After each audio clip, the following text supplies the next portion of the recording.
crois que nous vivons une époque vraiment intensément géopolitique. Les conflits entre les États, les conflits entre les sociétés, la prégnance des enjeux géographiques, des enjeux historiques dans les rapports politiques entre les hommes sont devenus quelque chose d'absolument dominant. Il y a une cinquantaine d'années, malgré la guerre froide, malgré tout cela, la politique était dominée par des grands enjeux de développement intérieur, de progrès économique, de progrès social.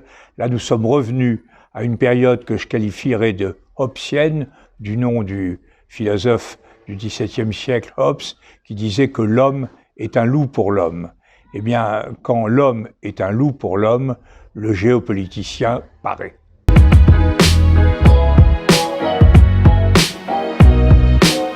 C'est très important parce que justement, nous ne sommes plus habitués à ça.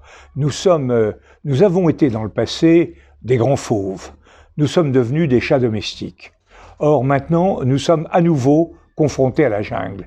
Et si nous voulons gagner une guerre, pas forcément une guerre militaire, mais une guerre culturelle, une guerre économique, une guerre démographique, si nous voulons gagner une guerre, il faut en connaître les règles, il faut savoir à qui on a affaire. Winston Churchill disait, dans une guerre, vient toujours un moment où il faut s'intéresser aux intentions de l'adversaire. Et les intentions en profondeur, c'est la géopolitique qui nous en donne la clé. Donc vraiment, il y a une conversion intellectuelle que nos compatriotes doivent faire s'ils veulent préparer le monde dans lequel vivront leurs enfants et leurs petits-enfants.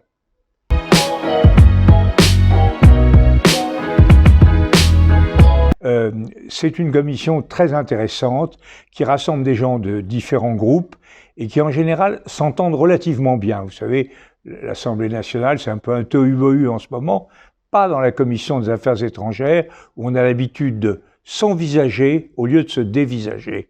On étudie les problèmes. Alors est-ce qu'on est puissant? Non. Non, pourquoi? Parce que la politique étrangère, elle est faite par le chef de l'État. Or, le chef de l'État n'est pas responsable devant le Parlement. Nous avons certes le ministre des Affaires étrangères qui vient nous expliquer les choses. On vote un certain nombre de textes, on vote peu de lois, mais quand même, on a fait une grande loi sur l'aide au développement, on a redéfini les dimensions et le volume de l'aide au développement. Mais en revanche, on analyse et on fait quelque chose de très important au sein de cette commission, c'est ce qu'on appelle la diplomatie parlementaire. C'est-à-dire qu'on va dans les autres pays, on voit nos homologues, on discute avec eux, on crée des relations humaines. C'est absolument évident que les relations internationales supposent une très bonne compréhension psychologique des dirigeants. Et là, les parlementaires, c'est véritablement l'huile de la salade diplomatique.